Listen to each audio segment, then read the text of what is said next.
Jiva Korja, hello everybody. Good evening, good morning, good afternoon, or if you're watching a recording of this chat, welcome to another Fireside Chat. This is number 78, where I am in conversation with a member of the Order of Bards, Ovates and Druids. But I would like to start with my usual prayer for peace, as it's 8 p.m. So this is a poem by John O'Donoghue from his book Benedictus. As the fever of day calms towards twilight, may all that is strained in us come to ease. We pray for all who suffered violence today. May an unexpected serenity surprise them. For those who risk their lives each day for peace, may their hearts glimpse providence at the heart of history. That those who make riches from violence and war might hear in their dreams the cries of the lost. That we might see through our fear of each other a new vision to heal our fatal attraction to aggression. That those who enjoy the privilege of peace might not forget their tormented brothers and sisters. That the wolf might lie down with the lamb, and that our swords be beaten into plowshares. And no hurt or harm be done anywhere along the holy mountain. So just let me know where you're from. Cliff Carr from your garden. Lovely. Alton, Illinois, New York, Southern France, Canada, Italia, London, Abruzzo. Lovely to see you all. Washington, that's great.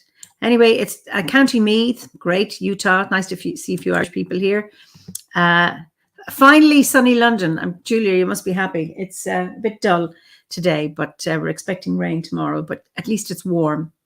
And Michelle is celebrating her 50th birthday from Maine. Happy birthday, Michelle. That's lovely.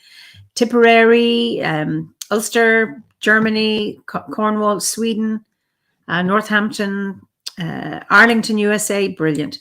Anyway, you're all very, very welcome. And Bealtaine blessings to you all. Bealtaine lasts for a whole month, the whole month of May here in Ireland. It actually is the Irish word for the month of May. Philip is in bed with bronchitis. I hope you're well soon and recover. And Sherry from West Donegal, wild West Donegal, bless you. Anyway, we're going to Berlin this evening, and I'd like to introduce you to my guest this evening is Björn Wertheimer. Björn, you're so welcome. Hello, thanks Eimear for the invitation. Michelle, also from me, happy birthday. And bienvenido, buonasera, welcome, hello, whatever in all languages to all the world. I'm very excited and a bit overwhelmed by so much interest. Yes, welcome and hello from Berlin. So, you are in Berlin, so tell us a little bit about what Berlin is like and where you live. Well, first of all, it is like all big cities, very, very big. You have everything from the golden, shiny glass skyscrapers to the worst slums you can imagine. I have the great favor and great luck to live in a suburb in the very, very west of Berlin, Spandau, which as an outskirt is very green. We have a large forest going out to the Brandenburg area. We have the Havel Lake running through our area. So it's more like a little city, a small village, something in between, separated by the river from the bad Moloch Berlin. So there is this joke that in the evening when the sun goes down, the bridges all go up, so no people from Berlin can enter to Spandau. So we are part of Berlin and we are not part of Berlin, something in between, which is quite good. Lovely. So you're what brought you to druidry?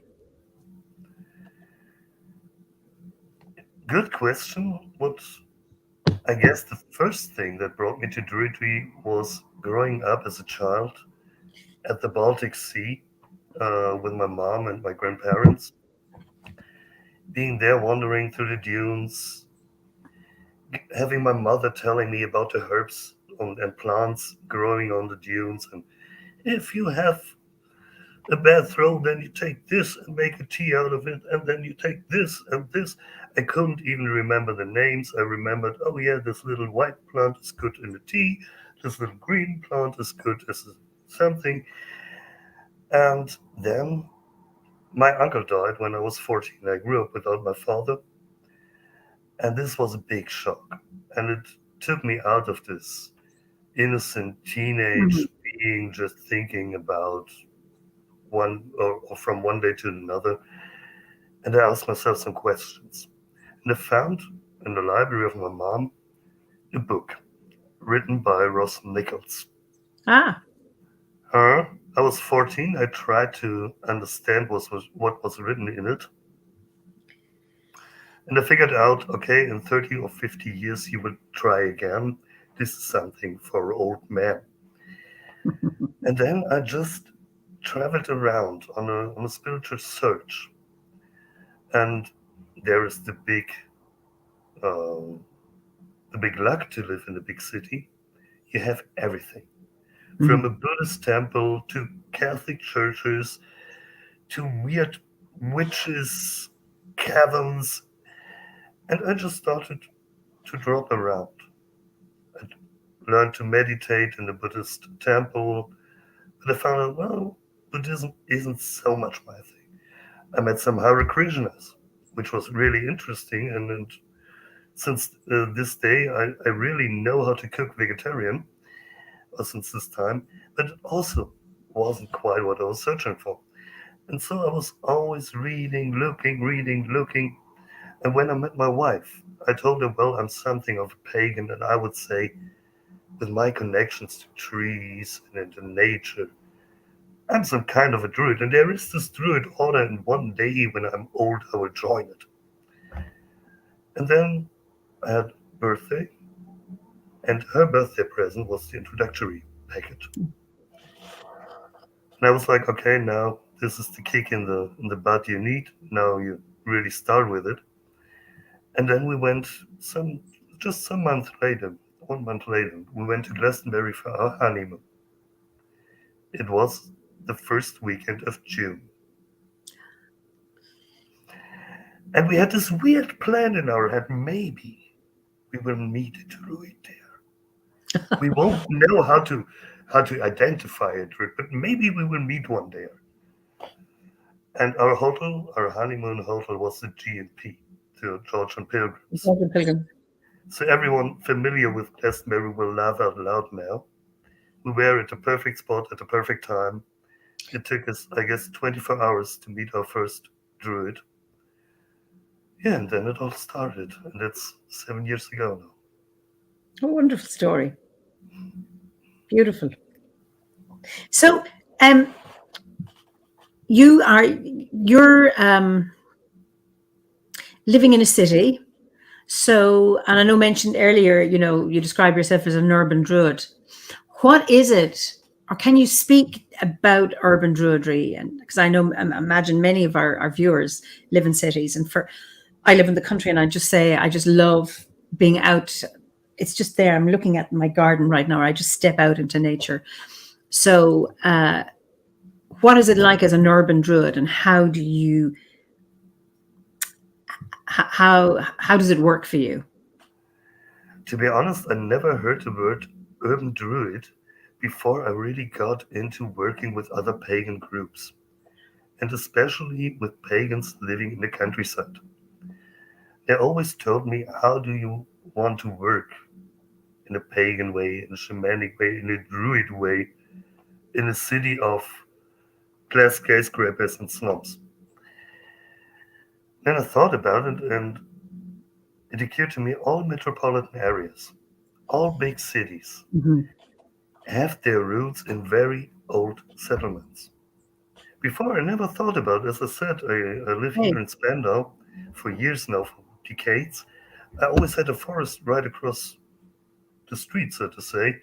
There is a big castle dating back from its origins to thousand something in its state now. It's from 1500. So I always had, and I'm very into history, so I always knew there is this connection to history.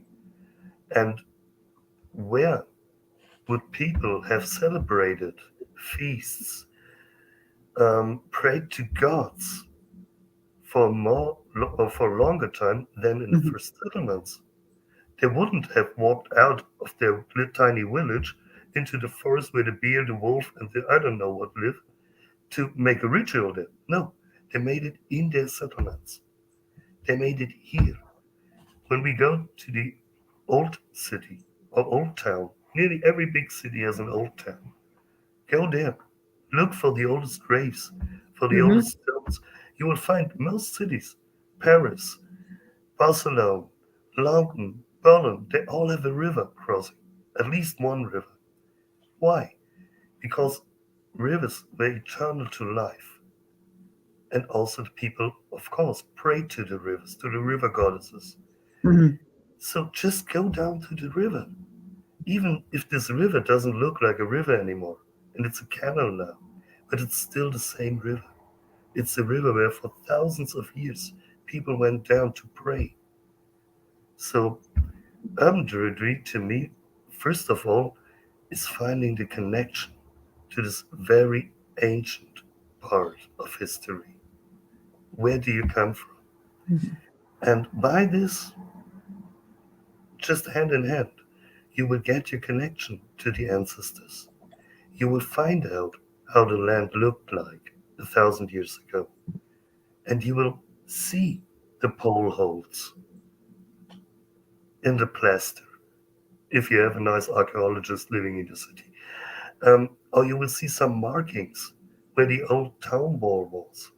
Mhm. Um, it's very easy, I think, to get into the connection to the old and ancient history.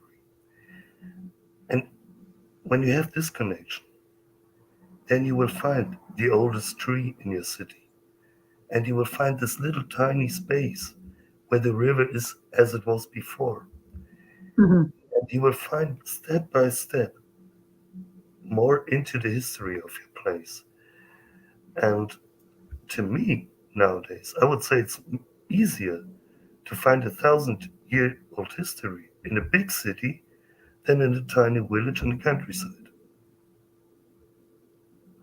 Wow. And then the next thing is, how do you want to influence the city? You, as a citizen, you are a vital part. You are one of the cells of the body of the city. So, what do you give your body? In every city, you have houses that were demolished, Mhm.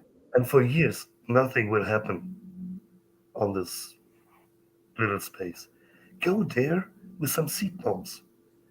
Go there by night with a shovel and create a garden with some friends. Be the revolutionary in your city. And by this, you can get other people into it because they will like the idea that strawberries and tomatoes are growing just across the street. And then they will take this idea and go on with this idea, like a pyramid system, a snowball system, but in a positive way. Yeah, yeah, yeah. Um, and by this, you can change your city. Join citizens' movements for lowering the speed level or the speed limit in your street by saying, hey, we have a kindergarten there, we have a school there. Can't we have some street bumpers? Why do people rush with the 50 kilometers through our living area? Let's put it down to 30 kilometers. It's very easy to get into these movements. You just have to want to. It's beautiful. There's a question, you may have answered it, but from Blake. I lived in Boston, Massachusetts for 3 years. Parks with green space were a godsend. Were a godsend. For you, what are your ways of connecting with the natural world in Britain? In Berlin, sorry. My bad writing. My bad reading, not my bad writing. I can do it on every occasion. You have trees in the streets. and you will see those trees. They aren't those healthy trees you know from the forest. Go to the trees and help them. Just by Mhm. watering them, by fertilizing them. You will see crows in the streets. At night, you can see a fox running down the street. Open your eyes and you will see nature in the streets of a big city. We even have wild boars in the wintertime. As I said, we live in a suburb, coming from the forests into the streets to search for Oh, search for rubbish. So by chance, you can have a wild boar at night standing in front of your door. Um, wonderful. Search for the tiny places, and you will find them. And you can find it in a street cat just lying in the sun, and then just get into the mind of the street cat and ask yourself, what is its life like? You will find out it's the most beautiful thing you can do, just to lay on the plaster in the sun and just spend some hours.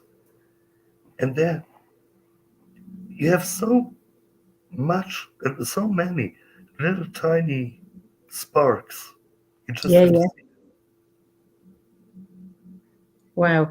Blake says, thanks for answering my question. Having never visited Berlin, I was unaware of how green the city is or how close the forest is or what wildlife We we have have. a lot of forests and a lot of lakes in the city. It's thanks to the history. We were encircled by the wall, Yeah. so we had to have green lungs in the city to keep the Ah, oxygen working. And therefore, we had in the west and in the south, they kept the forest, the Grunewald and the Spandauer Wald, Spandauer Forest. okay. And they are still existing. So even Wow. separation of the city, 40 years of crying, had good things to come along. And that's also a very druid thinking in my point of view. Whenever there is a problem, see the chance in it. As you can see, I sit here in a little witch's shop. It's the witch's shop my wife is running. It just came by chance. We were searching for an apartment. We were both self employed at this time. Try to find an apartment as self employed persons with no Mhm. fixed income or something in Berlin. You will have no chance. And then by chance we went down the street and saw this shop for rent with some rooms in the back. And we called them and said, yeah, we are both self-employed, but would you take us? They said, of course you're self-employed. Why wouldn't you want to have a shop if you're not a businessman? And we said, okay, yeah, cool. They would take us, so let's raise a shop. And then we made a shop. And since that day, we have an apartment behind a witch's shop. So Beautiful. we made the best out of it. So I want to come back to the witch's shop, but there's here just a few comments on what you're saying. Gretchen says the wild is always there if you look close enough. I almost rescued. Oh my God, she almost rescued it. Sorry, comments are flying here. Thank you very much for your comments. I almost rescued a coyote thinking it was a lost dog running around San Diego. Wow. And then Sean Clancy says, love this advice so much. Thank you. Nature is all around us, even in the grey concreted street. We just need to open our eyes and make ourselves aware. Bealtaine blessings from Longford. Ah. And then Ava says, not even that, not even only an old centre, but many, if not most churches were built on top of old sacred places. Yes, the best example, Chartres Cathedral with its Druid caves underneath the catacombs. I wasn't aware of that. I always associate just the cathedral with the labyrinth. But interesting, Druid caves underneath the catacombs. But also the small churches are built in pagan holy grounds. Yeah. Where I live, they keep finding things from Celtic ages when starting a building. She says, I often try to listen to the breath of the past when I'm at special places in nature, but also in urban spaces. That's nice. I like that idea of listening to the breath of the past. That was Mhm. lovely. Oh, wonderful. Okay, anyway, Blake did a Google and looked at photographs of the forest in the city. Lucky to have so much forest within a city. I always assume, you mentioned you were surrounded by a wall. I always imagine, because I haven't been to Berlin, that it was a wall that just divided the city right down the middle. That's not the case, no? No, the western part was encircled, was like an island in the GDR, and the wall was all along the border. So wherever you went in Western Berlin, you will end up at the wall. It was like a big prison, like this Kurt Russell movie, uh, the Rattlesnake. I don't remember the English name of the movie, where whole Manhattan is one prison, and like this was Western Berlin. So I grew up 500 meters from the wall. As a child, I used to go to the wall and throw bottles over it until somebody from the other side yelled. Then we ran because our parents told us there were doors in the wall, and if we molest those troops over there, they would come through the wall and get us and take us to the GDR, and we will never come back home.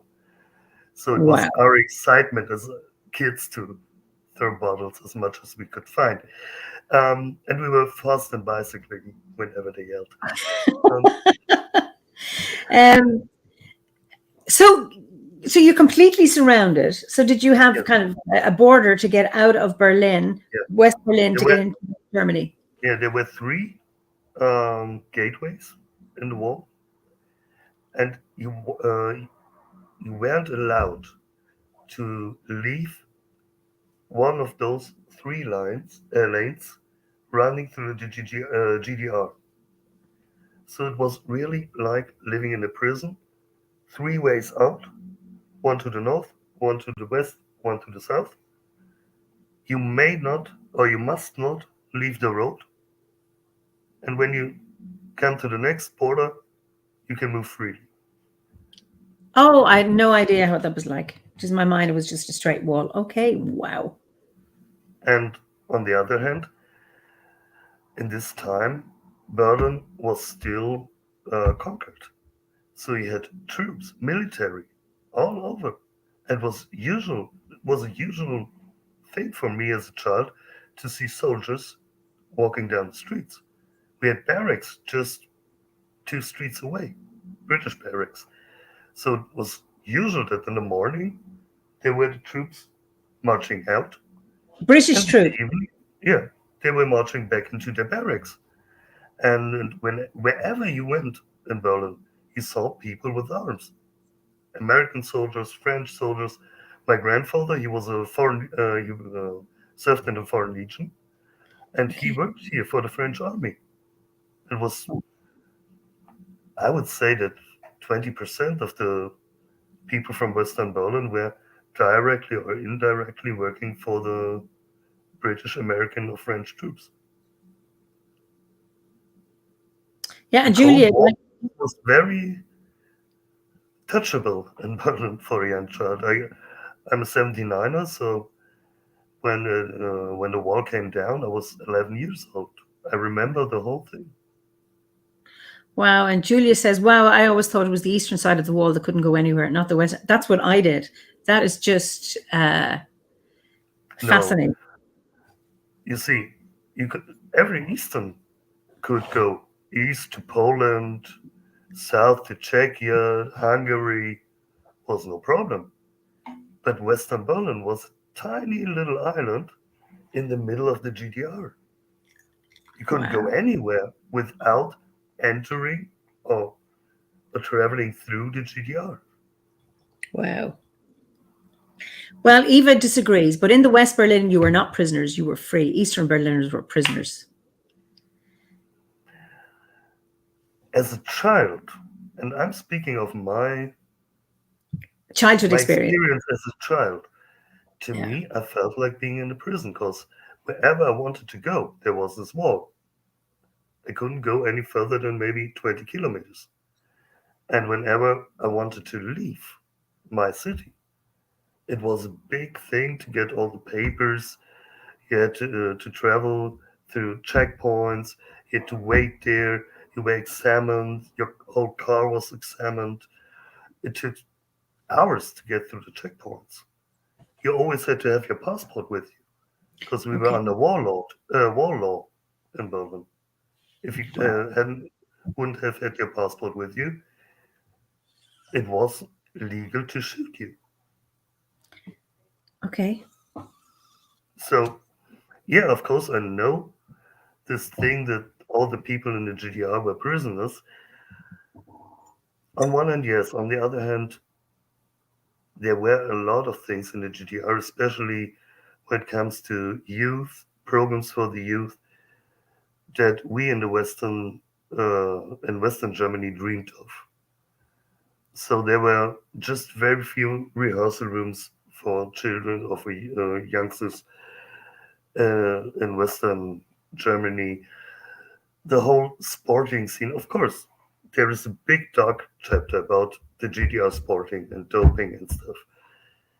But there was a real program. In Western Germany, if your parents were rich enough to get you to the right clubs and drive you to training every 3 days, then you could have a sporting career. But it was very hard to get a real support in Western Germany. And there Okay. in the GDR, I know it. I played ice hockey for years. I also played at Eisbären Berlin, that just made the German championship yesterday. I know what I'm talking about because I had a training and sporting career in the West and were then sold to the Eisbären in the East. And Okay. it was like, wow, 3 ice halls, fitness centers, whirlpools. We were lucky to go twice on ice a week. There we Wow. had training every day. Ooh, that's Every incredible. medal got a golden and a dark side. Yeah, yeah. Ricky Gellison, access in and out of West Berlin was a nightmare.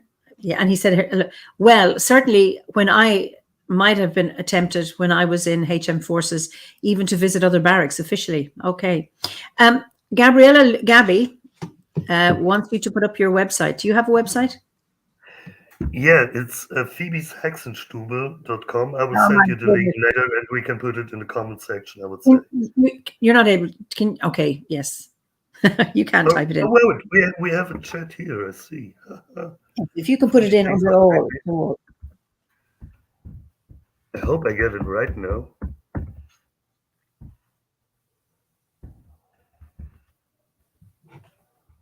Would check myself.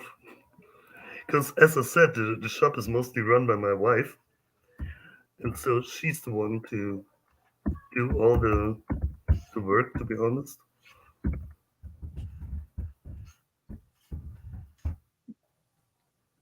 Yep, it's correct. So here you have the link. Oh, it's in the private chat. So what I'll do this is I shall copy that and put it in. Thank you. Lovely. Copy. Great. Funny episode. In our Druid community here in Berlin, my wife got the nickname Hermione and I'm Ron. Oh, She's very always good. studying and working and is very on point. I'm still Bart because I'm just the lazy guy walking through the forest and enjoying this, enjoying that. So whenever it comes to serious thing, ask my wife. She's far better than I. Well, I just want to say there's no such thing as only a bard. No, that's real. But it's true. And then it's also a thing. I'm not shy of being a bard. And then coming to the gatherings in Glastonbury and joining rituals. And we're here, I'm founding father of our seed group here in Berlin.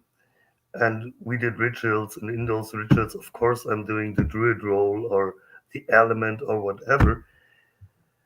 Bard is something by heart. I started making music when I was 13, 14, something like that. I'm still working as a lighting engineer and lighting designer. Mm-hmm. So art is the thing that drives me, art and music.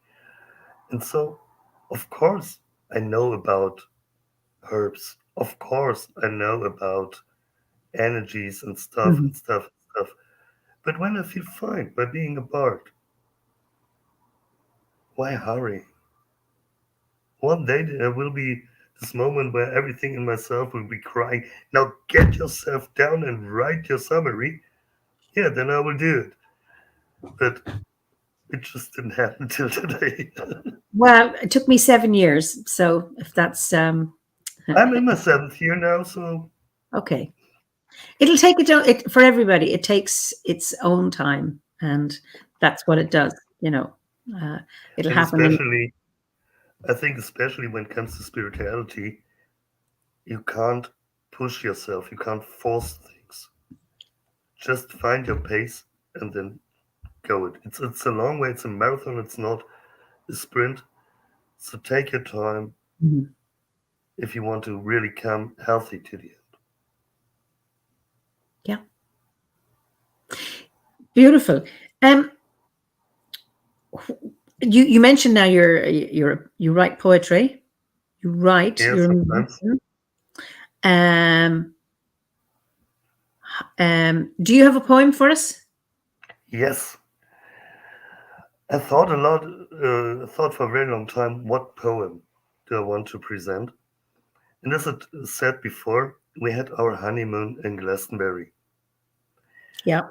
and part of our honeymoon was also a pagan hand fasting. Lovely. So I was sent on a quest by the priestess who performed the hand fasting to write a text about love. So I sat there in the GMP, looked over to the Abbey Park. Now again, all the people that know Glastonbury will now have hearts in their eyes. I said, okay, what more romantic place to write something you can find than the Abbey Park? So crossed the street, went into the park, and there is this little apple orchard at the very corner. And there you have a statue. I don't know if it's a goddess or just a scarecrow. To me, it was a goddess. And I sat there in the summer, as I said, first weekend of June. It was a warm, sunny day. Sat down in this apple orchard. There was a little bank. Took my piece of paper, and then it wrote. My hand just wrote. And this little poem that I wrote there in the orchard for my hand fasting, what love means to me. That's the poem that I chose. Thank you. Love. Love is just a simple word. Four letters in a row. To many men it isn't more. To many men it's just a whore. But just to those too blind to see that love is all what life's about. Just like John did sing to us, love is all we need. Love is the flame that warms our hearts, from our first cries to our grave. Love can make the lame man walking. Love can make the frightened brave. Love is what has got us here, and it will lead us on and on, from Avalon, that's in our hearts now, to the moon and to the sun. Beautiful. And Bianca, was she happy with that? She started to cry, as everyone else in the temple, and I took it as a good omen that the priestess was crying, that the Melissa was crying, that my wife was crying. I was standing there. Okay, so it wasn't that bad. That's beautiful, beautiful, beautiful. That's wonderful. To get back to your, do you remember your first spiritual experience? Whew. Or the first one you can remember, I suppose. I'm sure you've had many, but maybe, yeah. I try to think of, maybe it was when I was a child, and for the first time, I had a horse when I was a child. Mhm. I went for the first time without a saddle. I was riding on this horse to the forest in full speed. I was 7, 8, something, and we became one. I became the horse became me.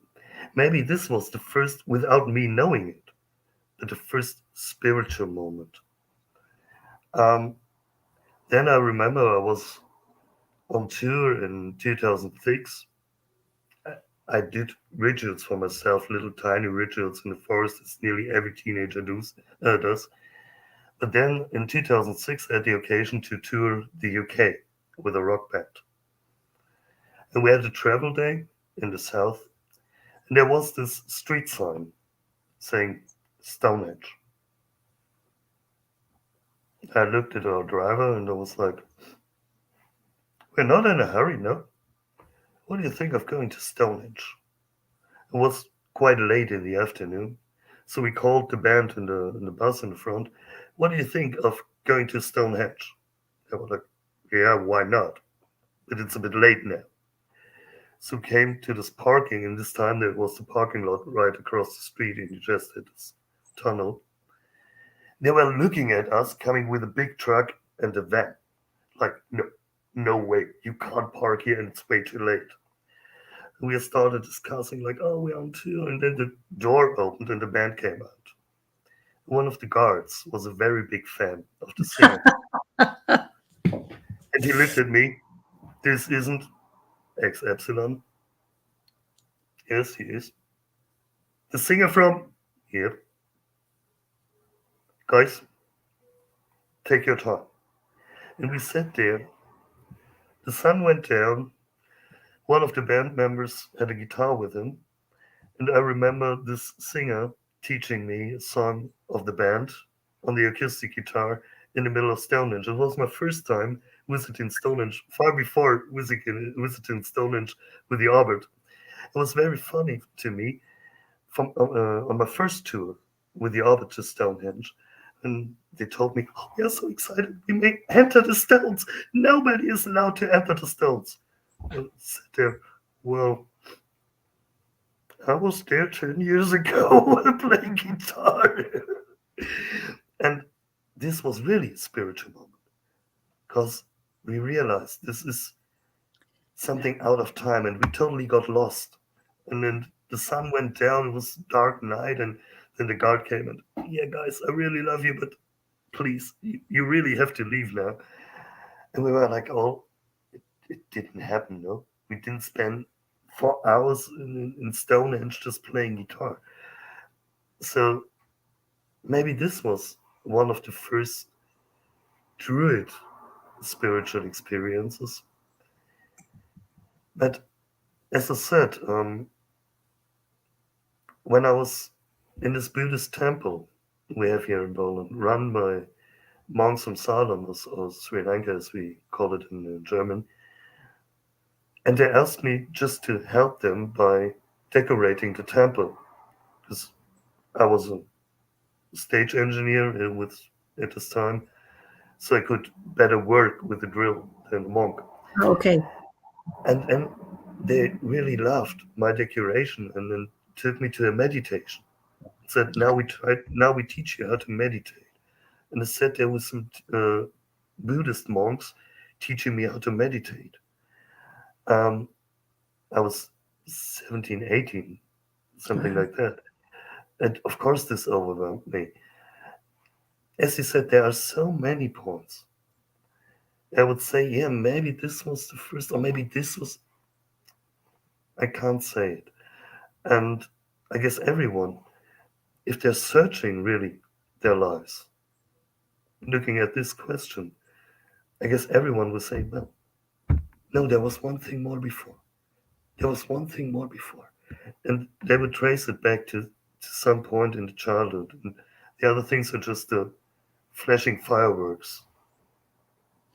That's really interesting you say that, because if you were to ask me, I wouldn't have gone back to childhood. And yet I remember I had a pony as a child, and I remember riding bareback, cantering through fields and being at one with the pony, and just that sense of amazement and wonder and oneness and confidence and complete trust in this pony, who obviously had trust in me, and just that freedom. And I still long to have that experience again. I went riding recently. I managed, but I was very sore for a few weeks afterwards. I hope to do it again. But that freedom, now granted I was using a saddle, but as a child it was bareback, and pure bliss, just that So I okay, that's one to add to my own early experiences of Feeling that. every muscle of this powerful animal. And then when later I read about Rhiannon, and there is this beautiful tale about the prince chasing Rhiannon, Yes, um, I could so feel this Rhiannon, even as a male, yes, because I knew how it feels to be a horse. And yeah, it's beautiful. Just beautiful. Yeah.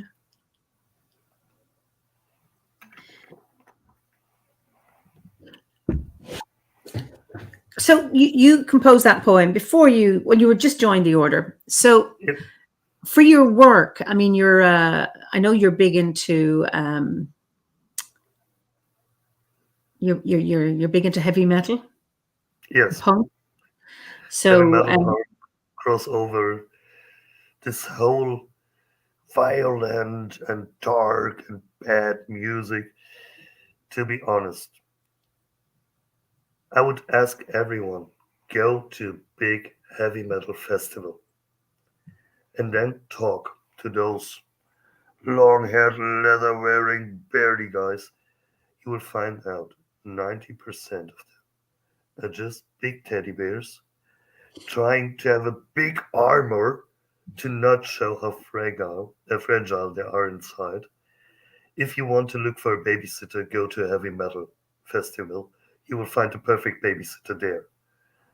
So to me, as I know the scene, I know it's not about violence. It's not about being dark or I don't know, killing babies. It's just a way of expressing or getting rid of the energy. And you asked me if I couldn't play something here in the Fireside Chat. I said, well, I don't think that Slayer or Body Count would be appropriate. That's the kind of music I really love. And I remember Dave, our Pendragon, told me that his musical career started as a drummer in a heavy metal band. go away. So even You've got a few Dave fans Bard here. has a heavy metal background. Um, of, You've got a and few then, fans here. thank you.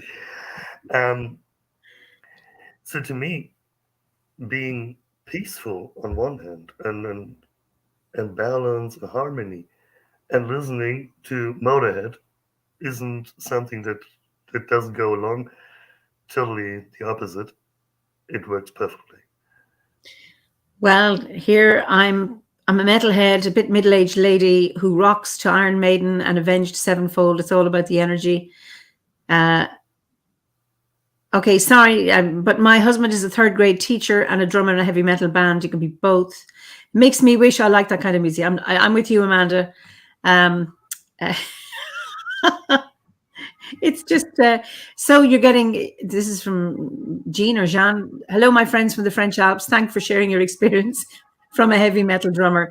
So you're my Yeah, that's me. it's the police station across. Oh, it's not far away from us, and yeah, now they're gone. And we have also a hospital right across the street. Oh, So that's sometimes we quite have this no worries. disco running out of the street. Lovely. So my ninth grade year in high school was spent as friends with headbangers who were also into heavy metal.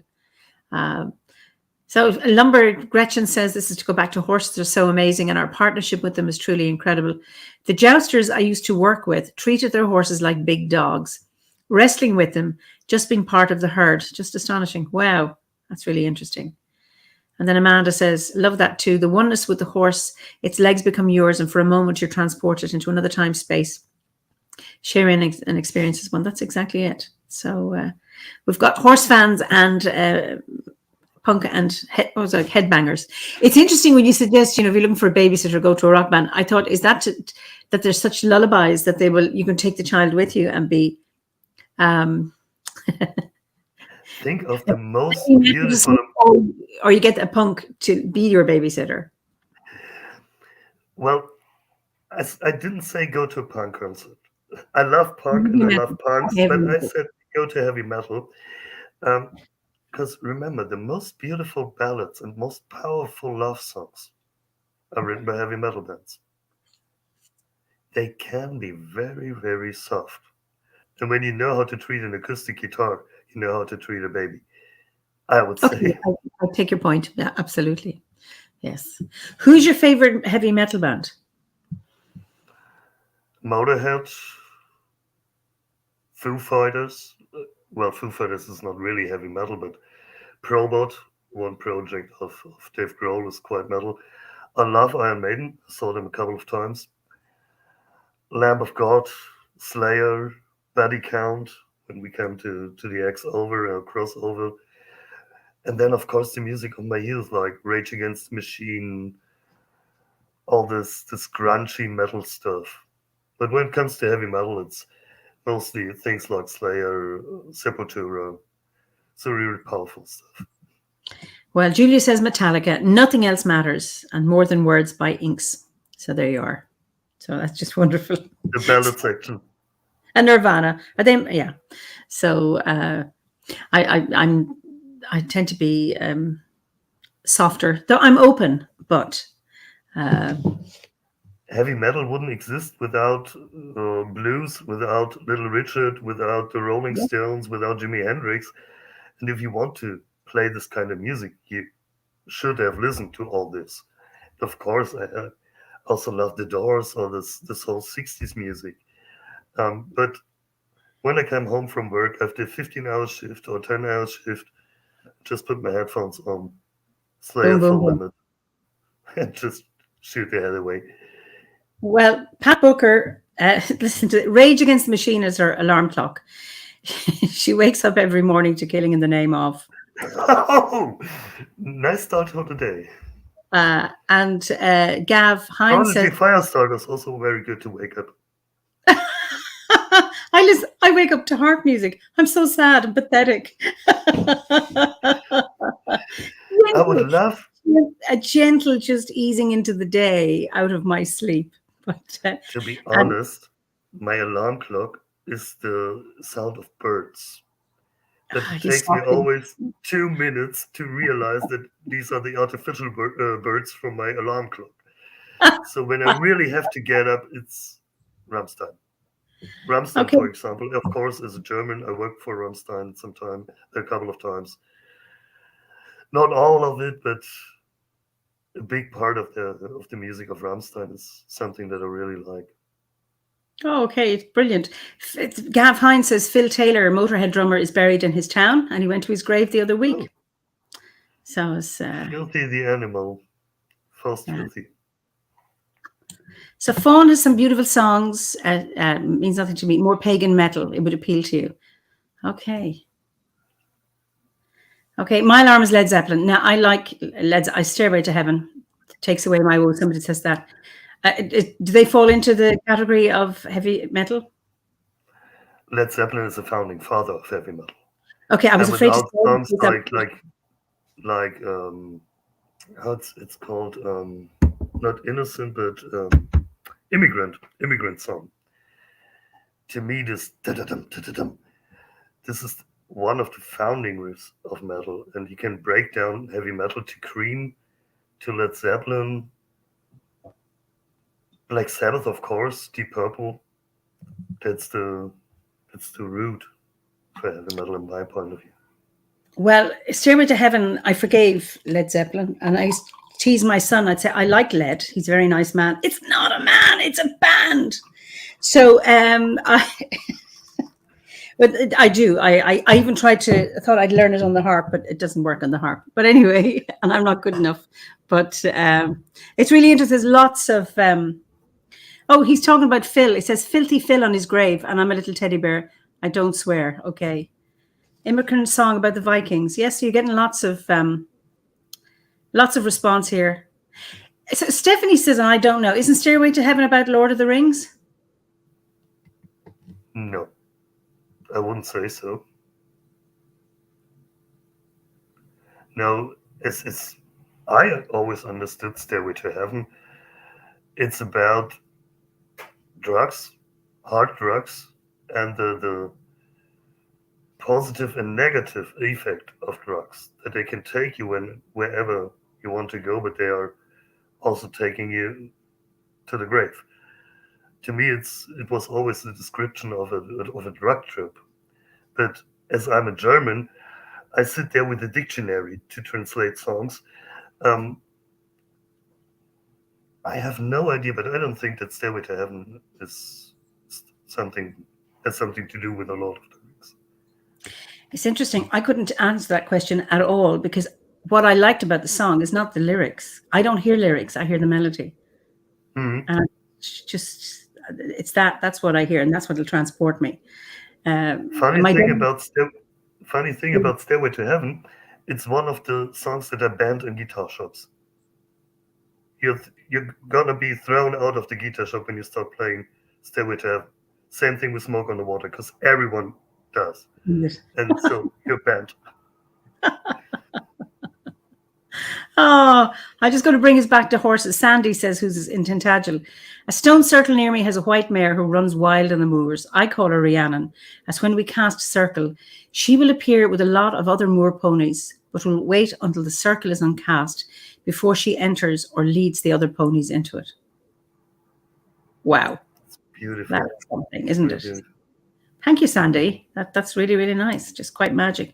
So from horses and white mares to stone circles, and Gretchen says Ramble On references Lord of the Rings.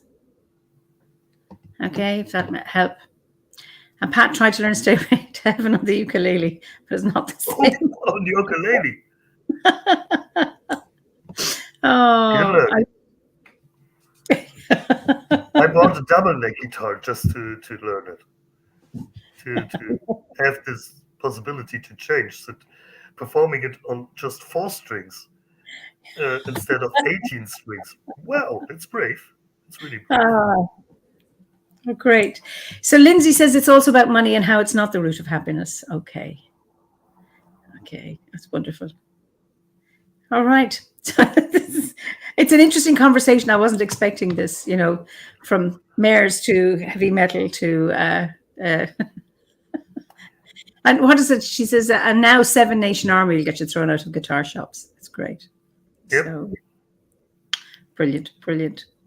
So when to be honest, these go on. are the songs that are the first to be played in every session I ever been part of. It's always like, oh, what do you want to play? Boom, boom, boom, boom. Oh yeah, I know this one. And everyone is doing 7 Nation Army, but nobody does. No. Actually, someone says Terry Pratchett wrote a great novel. This is Sky Guy. Terry Pratchett wrote a great novel, Music with Rocks in, where Stairway to Heaven is banned in guitar shops. And then Ricky says, although the cover by Skald with a Nordic twist to 7 Nation Army is rather good. Okay. Anyway, I'm kind of at sea here because I don't know any of these songs. Like I said, what my mother say, I like nice music, kind of soft kind of stuff. So I'm laughing at myself, not being derogatory about everybody else's taste. I was, as a child, I loved the Beatles. I was terrified of the Rolling Stones because Mick Jagger was just too wild for me.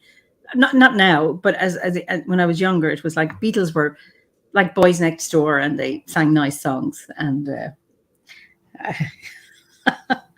but if you now read about how the Beatles behaved backstage, they weren't any better than the Rolling Stones. No doubt about it, but it's their persona. It was like they my parents sang their songs and they were quite conservative, even though not very old, but just they just didn't the Stones didn't get inside their house. Me too. With my first band, it was a school project. Of course, we played Beatles songs like Daydream Believer or whatever. I guess if you love music, you can't love music without having some love for the Beatles. And True. What I really love are the Beatles movies, like Help. If you really want to see something confusing, something totally weird, just look Help. It's a great movie. I've never seen them. Just Sean Clancy's loved that. Just reminded that Terry Pratchett also wrote that any CD left in the car stereo for too long, sorry, magically turned into the best of Queen. I only discovered Terry Pratchett a few years ago, thanks to Pat Booker and Pamela Meeking Stewart, and he's just amazing. Just really, really enjoyed him. One of my most favorite authors. I really love Terry Pratchett. Yeah. And when I went to school, when I was a kid, I had my long hair, black leather jacket. I was a metalhead. Had headphones, listened to heavy metal, looking like this. But I Yeah. had those Terry Pratchett books. So suddenly, out of nothing, I started to laugh in the tube or in the underground. Can you imagine how people react when a metalhead suddenly starts and looking back like this? Yeah, I love Terry Pratchett. Brilliant, brilliant. And then Pat says, Waylander are a great Irish metal band, never heard of them, dealing with Irish myths, but the singing is that throaty, roary style, which I'm not fond of. I knew one of the band mothers used to know guys in bands. Now that I know their mums. Okay, she used to know people in bands. Now she knows their mothers. Okay. Yeah. Okay, this probably makes me a terrible mother. This is from Gretchen, but my 2-year-old goes nuts for sympathy for the devil and sings the woo-woos. That means nothing to me, but that's quite funny. Well, I guess she's talking about the Rolling Stones song "Sympathy for the Devil." Was that Rolling Stone? Allow me to introduce myself, and in the end, you have this woo woo, call my name, woo woo.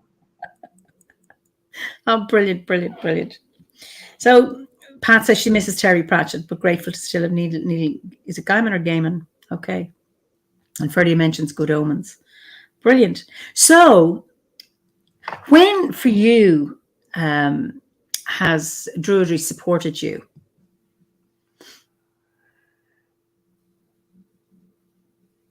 Oh, a lot of times. A lot of times. First of all, it helped me to find my inner balance. Okay. And by finding this inner balance, as I said, I was since the death of my uncle, I was on this search. I was always driven by the searching for answers. Mm-hmm. And the more I got into druidry, and the more all those parts that I experienced over the last years made like a puzzle came together and created a picture, the more and more I found myself in balance. And as I said, I'm working as a stage engineer. I was on tour for a lot of years. It's a very stressy job, and it's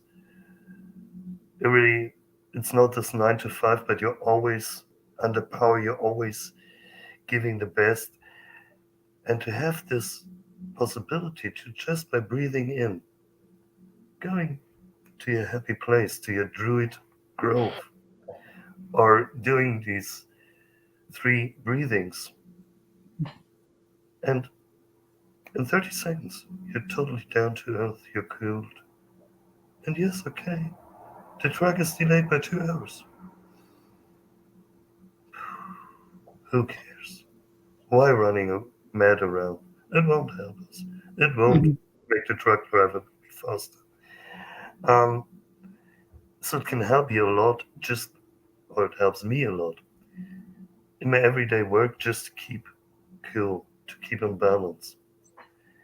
On the other hand, it helps me, my knowledge about herbs helps me whenever I start to feel like there is a cold coming in. Okay, just take tea, tup, tup, tup.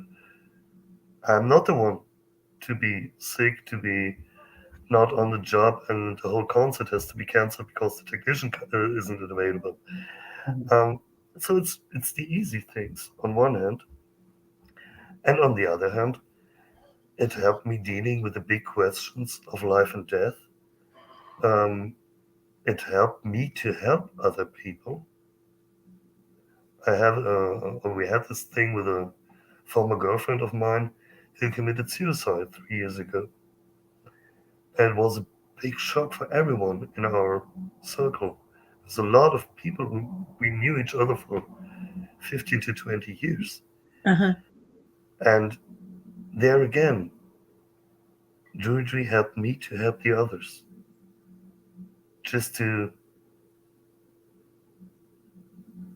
have the possibility to listen.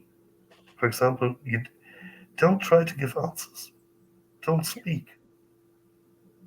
Listen. This is helping the most. That's what druidry is teaching you.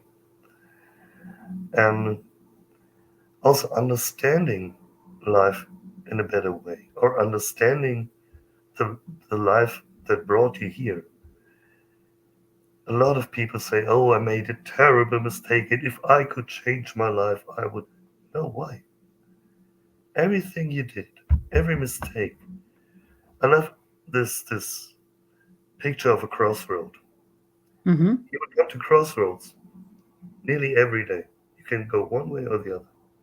Sometimes you have this little demon standing there, trying to sell you one way is the perfect way. Mostly it isn't. And whatever way you take, first thing I had when I was 17, I was very hard to be a rock star. But I realized you won't live of playing guitar. You won't make a living out of it. And there was this chance to become an engineer, stage engineer. Okay. And I said, okay, let's take the other way. Later I realized, yeah, maybe it could have worked out with the music, but do you really want it? Do you want to be famous? Do you want that everyone knows you? Do you want everyone taking pictures of you when you come out of the pub totally drunken, when you look like, I don't know, because you just woke up? You will never know if the nice lady in front of you is really into you or into your name. I'm just a stage engineer. Nobody cares about me. So I know that every reaction I get is real. Yes. So I'm very happy for taking this way. And it wasn't a mistake at all. Um, of course, there were bad decisions in my life. I had a real sincere drug problem for years when I was in the beginning of the 20s.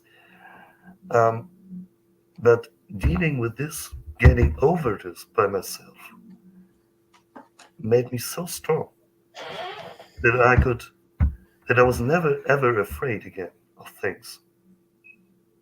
One of my sayings is don't be afraid of anything other than fear, because you don't have to fear anything but fear.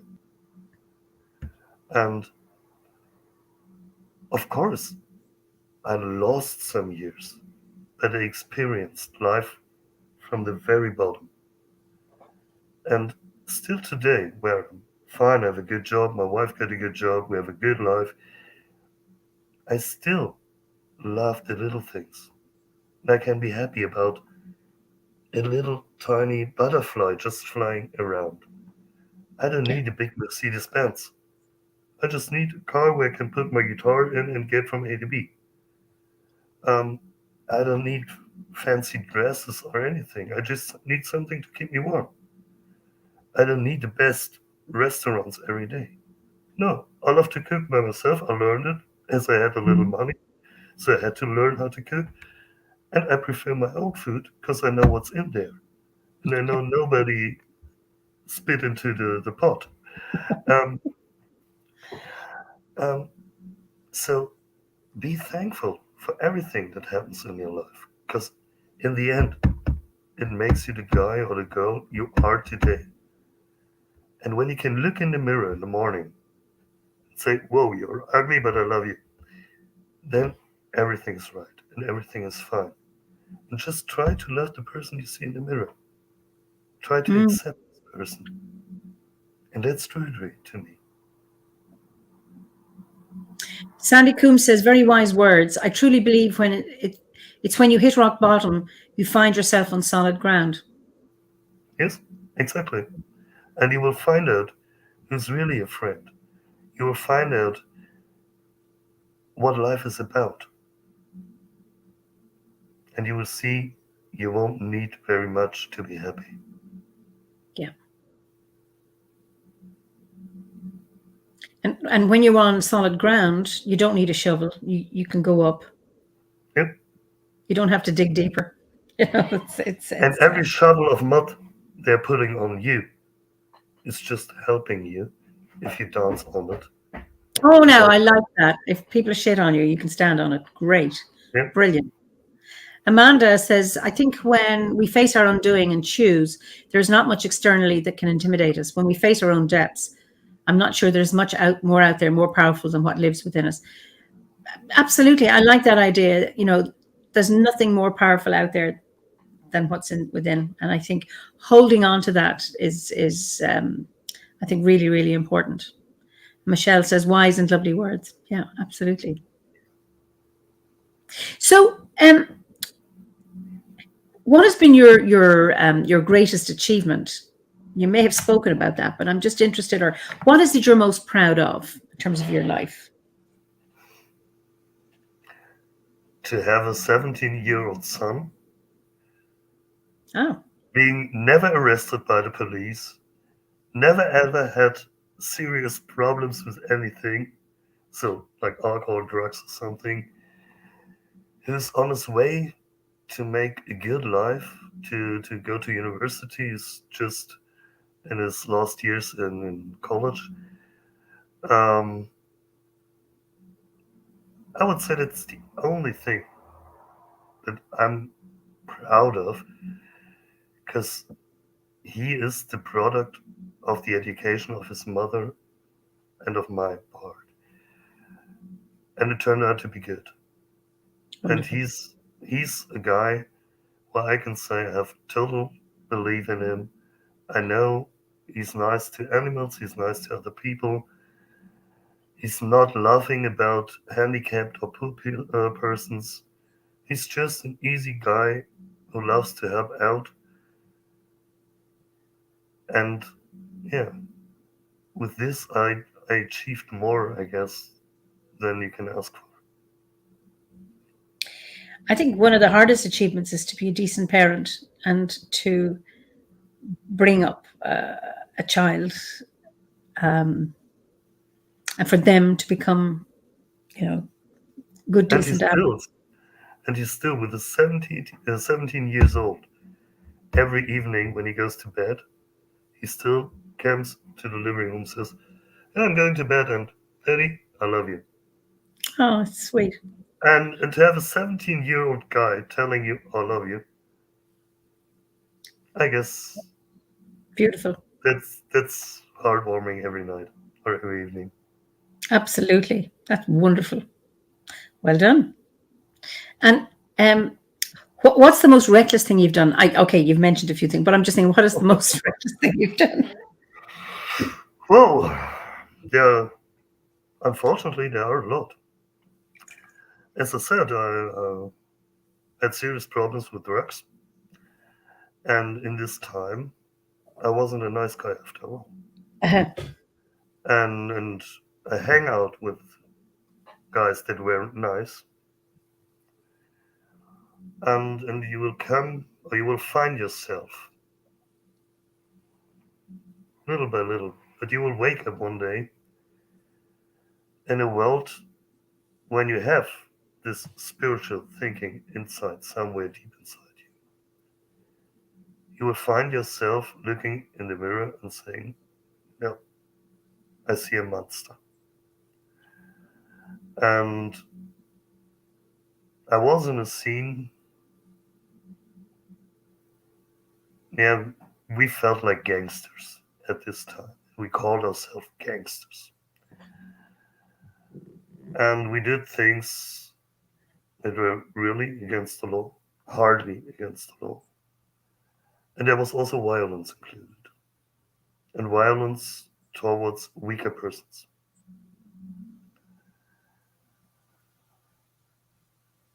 And still today, I would say that's the most reckless thing I ever done. That's the thing that still scares me, because I know how dark I can be. I know my dark side. I've lived my dark side. I know the inner demon. And as I said, everything that is good part, just because I have this memory, just because I faced this time, I know what's sleeping inside of me, and therefore I can work on it. Sometimes it's of a good use. Mm-hmm. If you're really into, for example, if you're overtired and you need some more energy, when you then wake up this little black demon inside you, you will find energy. It's a dance with the devil.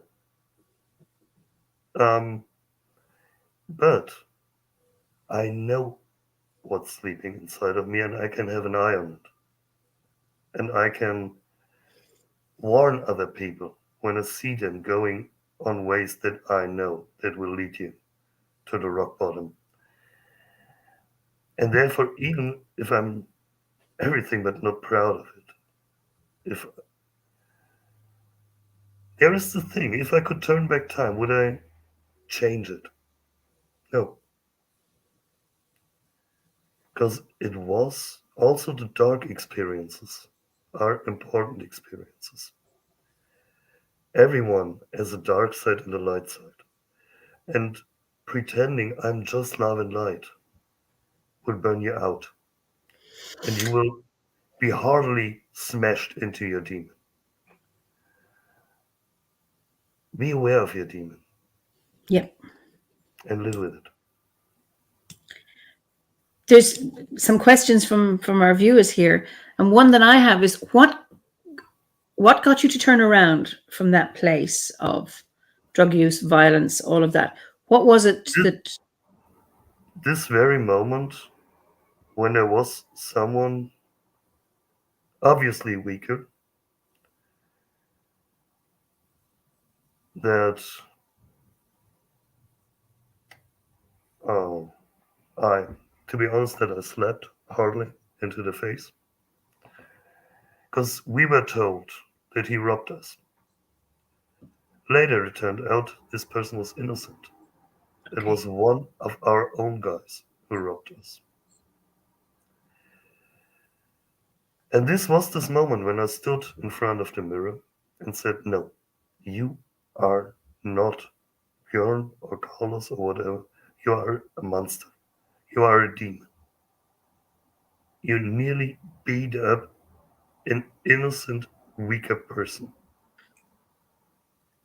What do you want life to be? Shall this be your life? No. And then it was a question of a week or 2 weeks that I left everything that I told everyone. Leave me alone, I will leave you alone. I will not say any names to anyone ever. I will keep it with myself. But we will separate our ways now. It meant I had no friends from one day to another. Mhm. Because if you are in this kind of scene, you don't have friends outside the scene. Friends. Mhm. Um, of course, there were some threats. It's part of the game if you get out of it. But it worked. And nowadays, I'm sitting here chatting with you, being proud of my son, having a good job, a beautiful wife, and a lot of them are sitting in prison. So I Wow. guess I took the right way at this crossroad. Wow. There's another question. Poppy asks, did you ever make amends in order to forgive yourself? I mean, there might have been a number of things, and I just want to know. Another question is how you managed to get out of the drugs. Anyway, just if you can answer that one, if you're able to.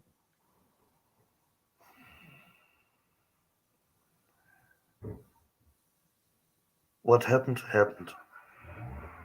You can't change it, and I don't want to free my mind or try something to feel better about it. It's part of my life, and I just found an arrangement by saying you will never ever go there back again to this point.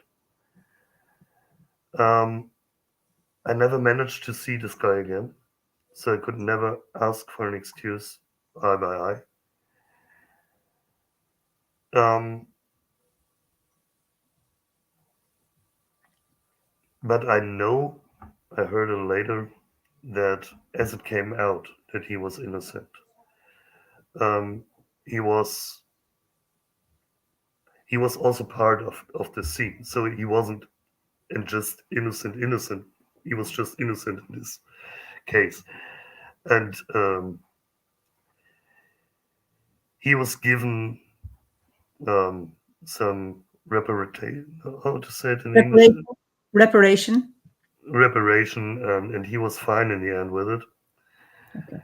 And but as I said, 2 weeks later, I was totally out of this whole circle. So I just barely know what happened to those person. There's just one who also went out some years later, and he still is in contact with some of them. So I know some of them are in prison now, but Okay. I don't have any more information.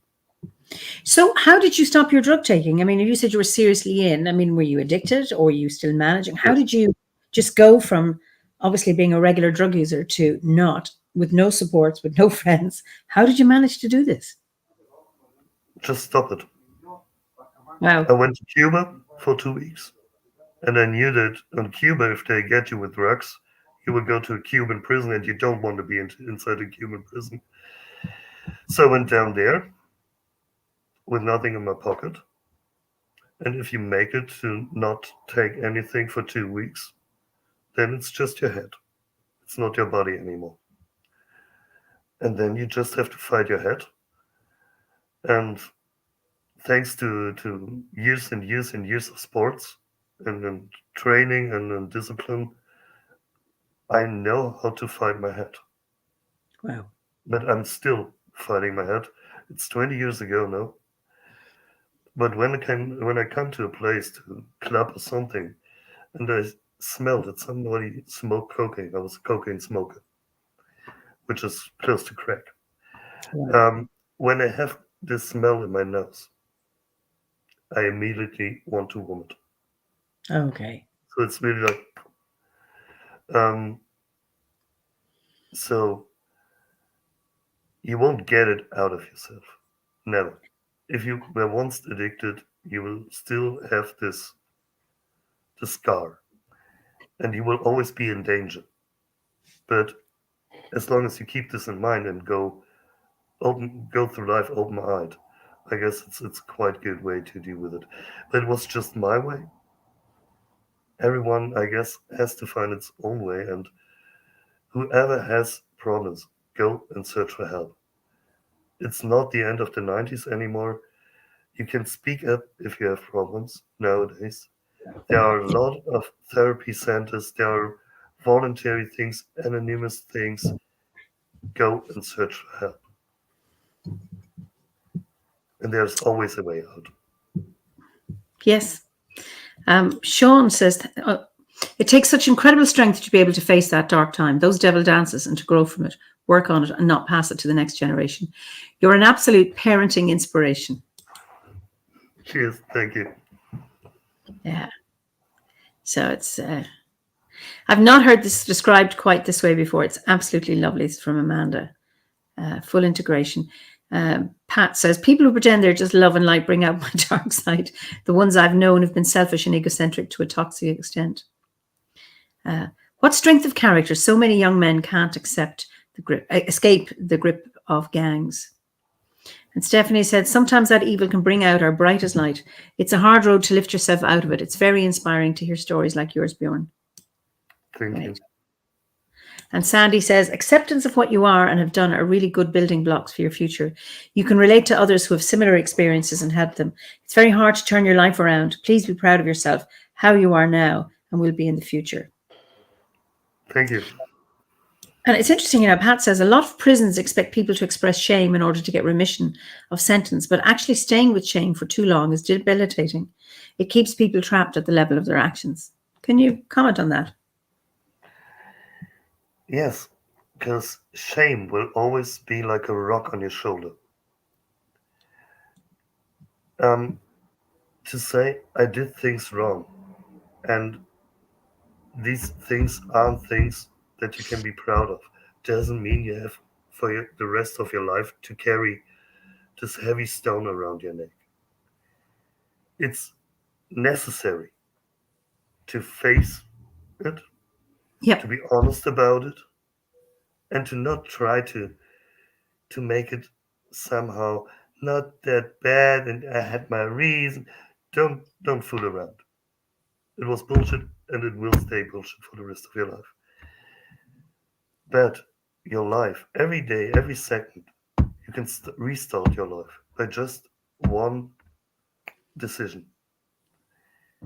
And if you make this decision, then take this stone, put it in your backpack with all the other bullshit. Take the backpack and throw it into the next river. Free yourself. Don't free yourself from remembering, but free yourself carrying. Okay. Yeah, I'm really struck, about the importance of self-awareness, aware of the demon within. And I think it's when we are aware of those, it means it frees us. We don't have to act on them. And it's that acting out through lack of awareness is where we do the damage. And to be honest, we had this, why I'm still a bard, or why I take this long time. To me, bardic work, this whole bardic course is dealing with your shadow side, dealing with your inner demon. And the bigger the demon, the more time you will need. So don't rush it. Take the time needed, because it's the foundation for everything to come. And if you want to build on sand, you won't build a castle, you will build a hut. Absolutely. Thank you so much for that. Poppy says, life gives to us what we give to others. So to make amends sometimes means being good and kind to others, even if the one we hurt has disappeared from our life. Maybe your example of overcoming so many difficulties gives hopes to others. And absolutely. And Gretchen says, some of the most wonderful people I know have lifted themselves out of an absolute darkness. Acknowledging where you've been can really help illuminate the path in front of you. I think so. Absolutely. There is a beautiful saying in German. I'll try to translate it into English. It says, those who are religious are afraid of hell. Those who have seen hell or have walked hell, they get spiritual. Oh, that's really interesting. Yep, I like that.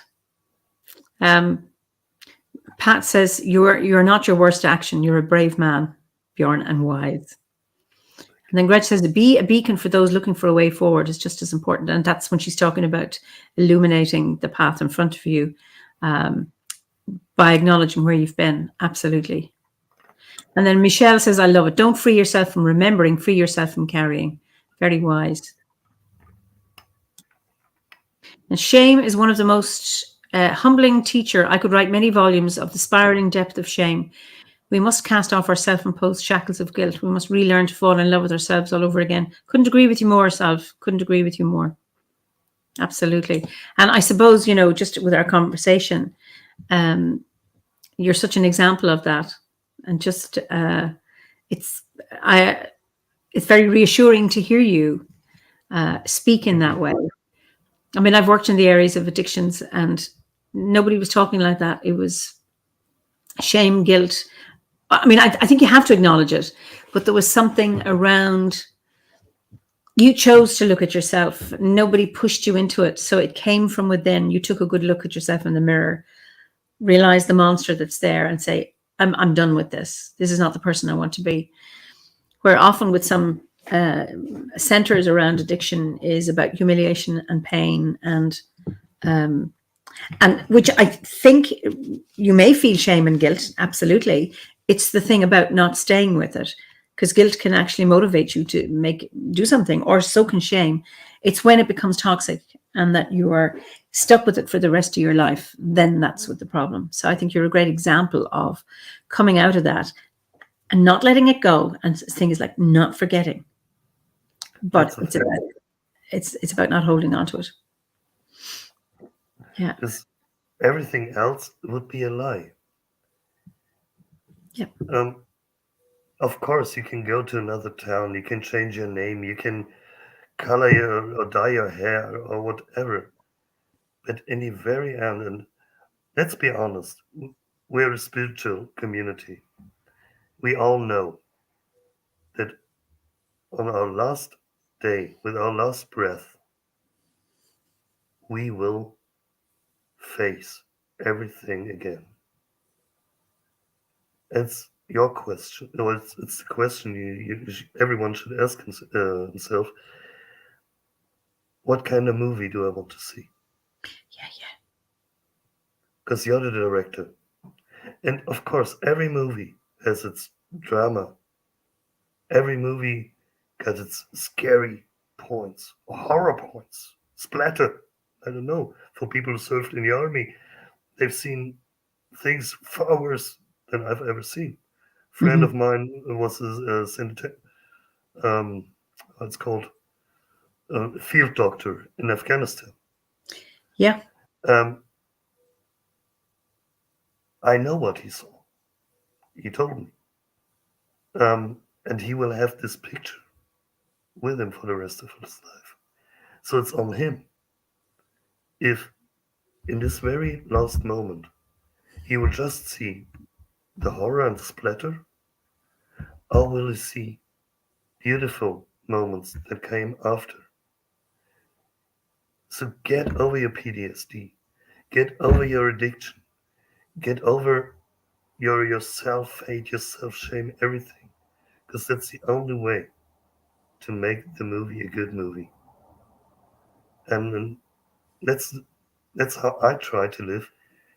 That when I will close my eyes, I will see a movie where I say, "Oh, interesting and worth an Oscar," and hopefully a happy end. Let's have a look if I achieve it. Yeah, I'm Ferdy, it says, I think it's Brené Brown that writes that guilt is healthy. It tells us we've done something wrong. That's true. But shame is poisonous. It tells us we are something wrong. Absolutely. And then Poppy says, aren't shame and guilt catalysts for change? And then we focus on the change we flow to. I think so. I mean, they're there for a reason. It's about being stuck in them. If you feel guilty, do something about it.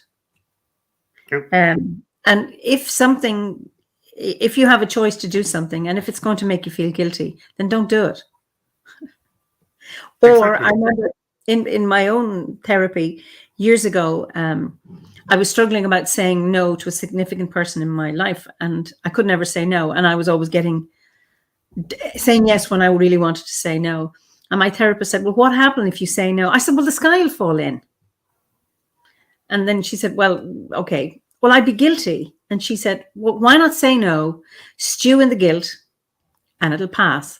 And I did. And I really shifted, because what I really needed to do was say no. But you get a habit of being a yes person or a people pleaser or a constant giver that you can't say no.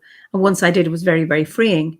So now I know it's like, okay, I'm going to have that bar of chocolate, or I'm going to have a glass of wine, but I'm not going to be feeling guilty, because if I will feel guilty, then I'm not taking it.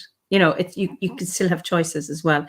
So guilt and shame are really, really useful. It's when they become overused, we have the problem.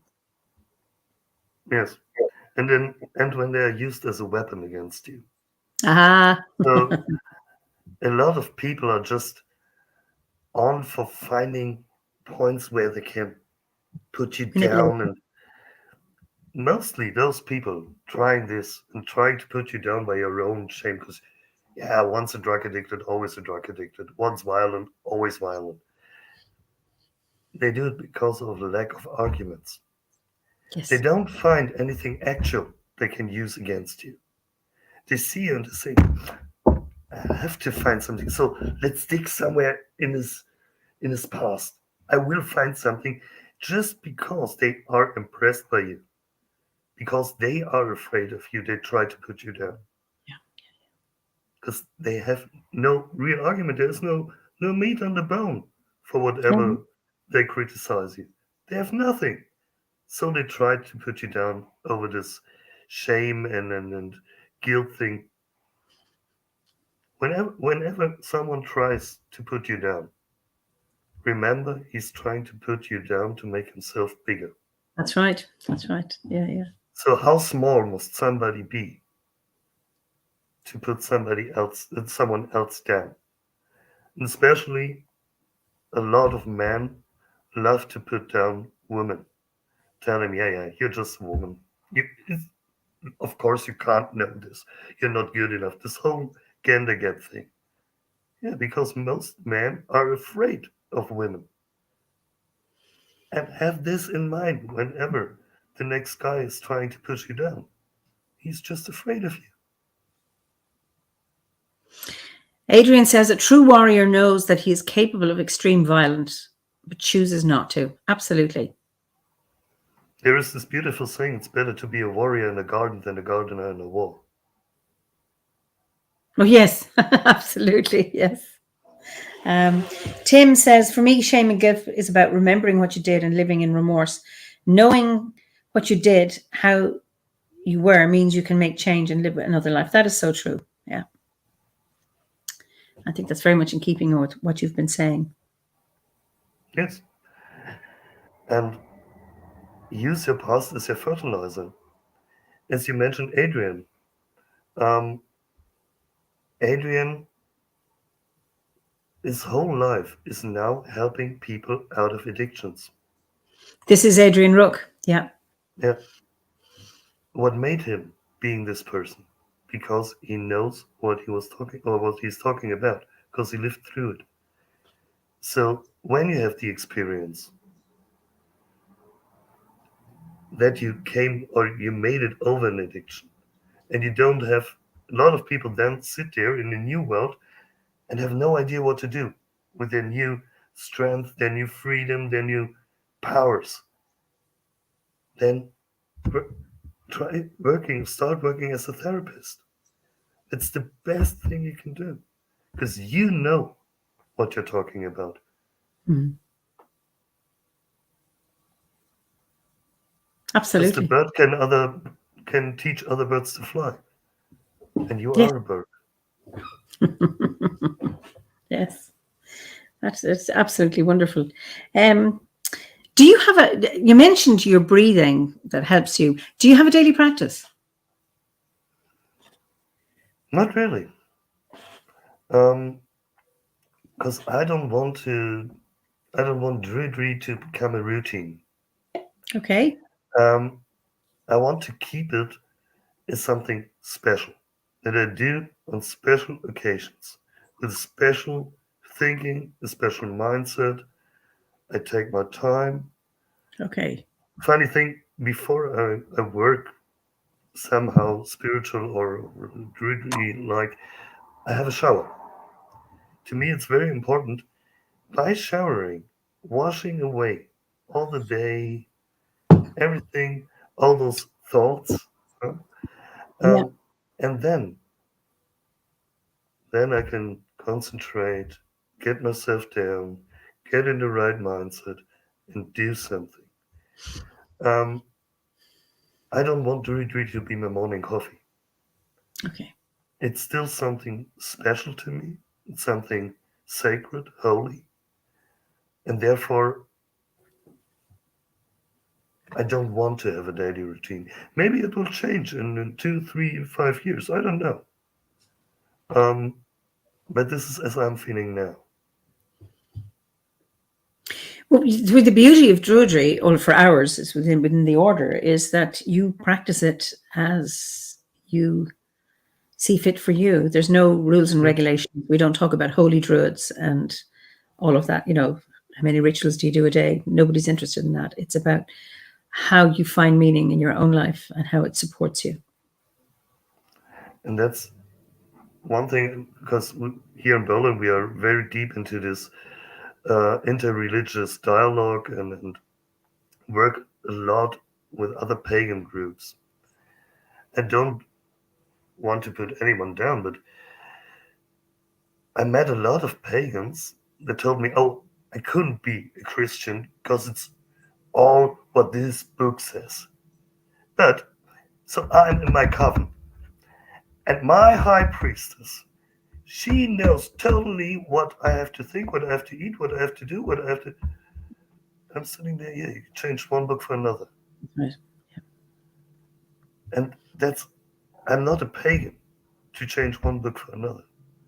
I became a pagan, a panentheist, a druid, whatever you want to call it, to be free, to be as free as the bird, as the whale in the sea, as it feels right for me. Because to me, it's very important that when I'm thinking of spirituality or sacred things, holy things, it must feel good and right. What doesn't feel right isn't right. Okay. Ferdy says the only holy druids are the ones without mothballs. That's lovely. Adrian Bullen says, what about grounding and centering? Do you do things like that? You do, actually. Could you talk about your breathing when you're stressed? Of course. But I don't do it. It's the same, for especially grounding and those breathing things. It's to me like some kind of medicine. And you won't take aspirin every day or every morning. You can do it, but it will lose its force, its power. So of course, rituals are something totally different. But when we're speaking of daily life, I take these groundings, earthings, breathings really as some kind of medicine. When I feel that I'm flipping, when I feel that I'm too stressed, when I'm getting into panic because I'm working in big stages. We have really the biggest congresses, the biggest concerts you can imagine. And if something's going wrong 15 minutes before the start, you will have a heartbeat because you know this event is worth 20, 30 million euros.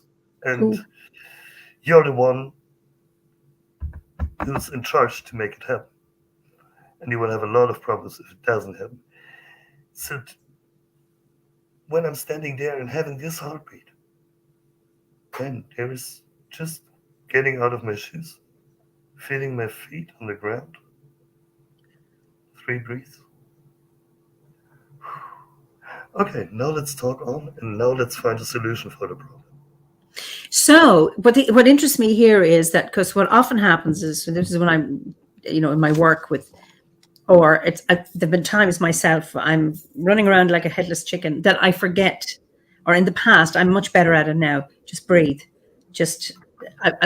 I've developed a habit to recognize the signs of, I'm going to lose this one, and pull myself in time. And that's obviously you have acquired that skill that you are able to pull yourself in time before you've lost it.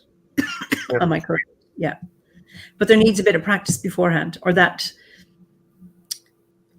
you're able to recognize the sign. So for some people, they find it hard to recognize it in time, and it's too late, and say, oh, I didn't think of that. I just got to my old way, which is to panic and run around like a headless chicken. So thanks it's about, again. Yeah. So it's about, thanks again to my sporting career. Okay. I was a goaltender, and I was taught from my teenage times on, before the match, when you get nervous, and ice hockey goaltenders, they are nervous because they know it will hurt, it will be fast, it will be. Goaltender, you mean the goalkeeper? Goalie, yeah, exactly. I was ice hockey goalkeeper.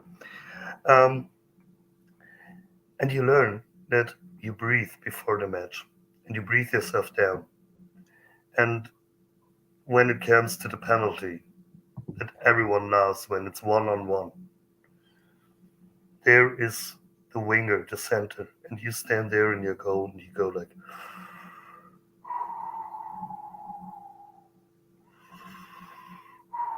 he's wearing a smiley underwear. He's wearing smiley underwears. And then you have the coolness to be there. And I guess there also one part of the puzzle grabbed into the other when I learned this breathing techniques of the OBOD. It was like, yeah, that's the second step to the first step I learned in ice hockey. Brilliant. Yeah. Wonderful. Salve says we must recognize at vital times it's okay to just stop and recalibrate and take stock, breath, and let things reset. Absolutely. And so that's what you do. But you see, you've already had the discipline. You've had the years of training, and then you follow into what we do within the order in terms of those techniques that they haven't come out of nowhere. They've come out of years of practice. Yeah, so, there again, I can say the more you are able to discipline yourself, and the more you are ready to discipline yourself, the freer you will get. Yeah. Discipline is the way to be free. Yeah. Absolutely. Yeah. And self-discipline is about being a follower of yourself, which is doing what's best for you at any one time. That's absolutely wonderful. We're coming towards the end of our chat. So I'm just, one concern that you have about the modern world? At the moment, a lot of them. Especially when I see how brainless the people cry and cheer for a new Cold War. Mm. I can remember the Cold War. Okay. And when I see how everyone is now like, yeah, deep inside, yeah, now, come on, let's get the Ukrainians the weapons so that they can kick the ass of Mr. Putin and the Russians, you don't know what fire you're dealing with. And I always hoped that my son wouldn't live in a world where there's an iron curtain running through. I thought we are over it. And this concerns me the most. Mm-hmm. And it really worries me. As I said, the only thing to fear is fear. I try not to fear. But I guess we live in the most dangerous times since the Second World War. And whenever we cry for military solutions and we cheer at violence, we should keep in mind that the saying, who takes the sword will die by the sword.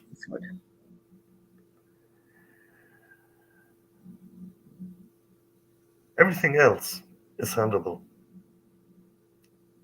We can easily find out ways of the climate crisis. I studied for 2 years engineering of renewable energies. Mm-hmm. So I know there are a lot of ways and a lot of cheap ways. And if we would spend all the money we spend on weapons, we would spend them for a global energy concept. We won't have any more problems with energy, not here, not in the third world, nowhere. But madmen with too much power, they are not handleable. Yeah. And that's what we have now, and not just on one side. Yeah. I have the feeling that the longer it goes, the madder they get on all sides.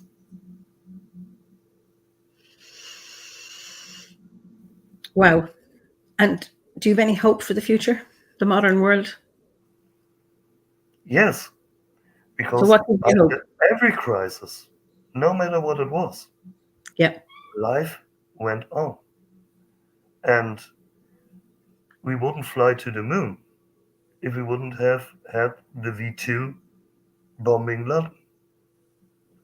Without Wernher von Braun and his rockets, there wouldn't have been a Saturn V and no Neil Armstrong on the moon. So even the Second World War had things coming out that were positive, and the world managed to survive the 30 years of war, or the 100 years of war in the past between France and England, Spain and France, and then the whole Europe was on fire for the last 1,500 years. And we managed it always to survive, and life always went on. So I'm not afraid of that life wouldn't go on, but I'm sure life will get harder, and we will, in 10 years or 20 years, we will sit there and talk about the good old times where we had nothing better to do than chatting on the internet with friends and having an interview, and not being out trying to find something to eat or a shelter or whatever. But at last, life will go on. Mm-hmm. Wow. I know it's not very, very, very happy and then very love and light, but it's honest.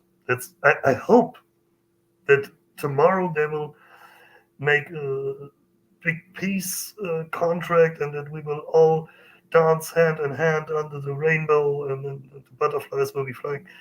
But I don't see this coming. It's good to dream your world, but don't get lost in your dream. Be realistic and prepare yourself for the most realistic. There is the saying in English, expect the worst but hope for the best. That's right. That's right. Lisa says, until we evolve back towards reconnection with the rhythms of nature, our planet, we will continue to take issue with the problems we have in the modern world. Climate change will push us to reconnect. I hope so. It's that, you're talking about the madness that's happening at the moment. And there's always been madness. And either somehow it ends, either people pull back or reason prevails. And it's the hubris that people think, I can do this, I can invade this country, or I can drop this bomb, or I can control, when in fact it never works. It's without lots and lots of damage. And you may say, well, was it worth it in the end? I mean, okay, you were talking about some developments happened as a result of the Second World War. Maybe they'd have happened anyway. I don't know. But that if my wish would be that reason will prevail in time, that people will, the agents in this, will pull back in time before it's too late. But let's hope for the best. Yep. Anyway, it's a pity you can't give us a song, a heavy metal number to rise us up before we finish. What I really love, and when I have my stereo in my car on CD, and what motivates me the most is the song Don't Waste Your Time by Motorhead. Okay, I must look it up. Because we don't have time to waste. We have time to take us back, to enjoy the very moment. That's not wasting time. Wasting time is doing stupid things for stupid reasons with no outcome. Right. I was listening to Willie Nelson. Do you know Willie Nelson? Mm-hmm. Of course. He's 89 and he's just produced, I don't know if it's his 90th album. I mean, he's an incredible man. And one was live every day as if it was your last, because one day it'll be true. Yeah. And it's about not wasting time. It's about living as fully as you can for as long as you can, and to make the most of these moments, so that if in 20 years' time we're sitting around saying, wasn't it great when we could chat online and now we're out scrambling for food, but that to make the most of what it is we have. Poppy says, I think it's like a pendulum. It moves all the way to both extremes, but in time, although we don't realize it, gradually but surely comes to the center balance. I hope, Poppy. And Tim says, it's easy to think of peace as an absence of war. I'm learning it's something we need to actively create and sustain. That is so true. And I suppose our Druid's prayer really speaks to that, that deep within the center of my being, may I find peace. It starts here before you share it, and then with your circle, and then radiate it. And I think that's really, really important. It comes back to us, yes. And Saab says, unfortunately, many of our aspiring social influencers have been conditioned, perhaps even hardwired, by constructs of rewards and expectations based on the extreme end of online gaming, and learnt behaviour taken from a broad generation of war and brutal killing video game playing desensitized sociopaths. Harsh but true. What do you think of that? I can't agree with it. Me too. I'm still an online gamer. I played World of Warcraft for 20 years. I also sometimes just love to relax, to put on Counter-Strike and just running around with a gun in my hand and pointing as a sharpshooter. As long as it is just a game, and it's not your only thing in life, I don't see any problems. I think it's very important to let out your aggression. I play ice hockey and I do some sword fighting, but not everyone has the possibility.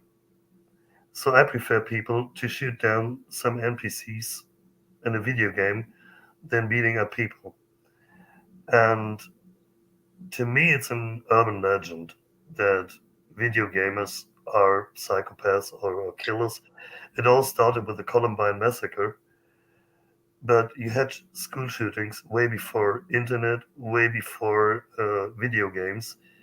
You would always have the bullied kid that don't like Mondays and goes into the school and shoot them for no reason.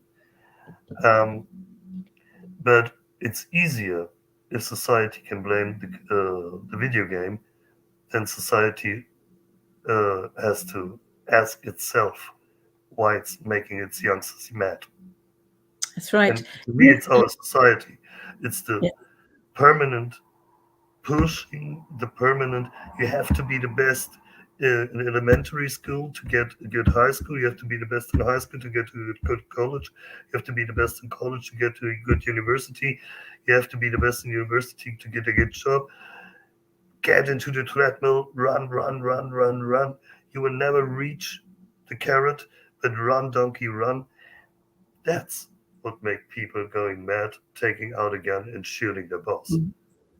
Not sitting in front of a computer being a dwarf with an axe in the hand and then killing a dragon.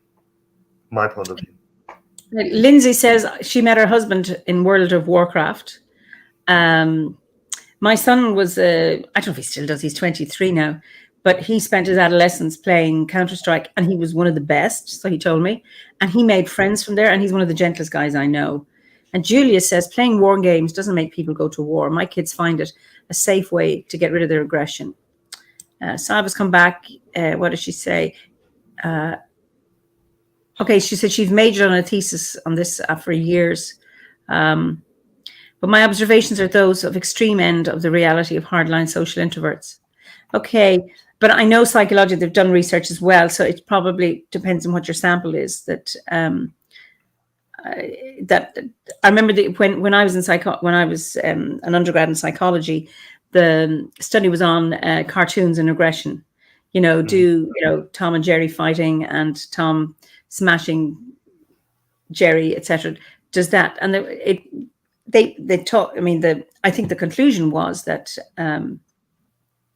it helped people release aggression. But then they did the famous Bobo doll experiment, where they had children in with a Bobo doll, and they had I think they were showing them a film of hitting the Bobo doll or hitting somebody, and then kids were doing that. So it's obviously imitating, but it's I suppose the rule's out. For decades and with conscious purpose, I channel aggression into making something positive happen for my clients. It works. That's what Judith says. Pat says, I wonder what video games Genghis Khan and Vlad the Impaler were playing to make them so violent. You don't have to be the best, but don't you have to be the best in the video games? That's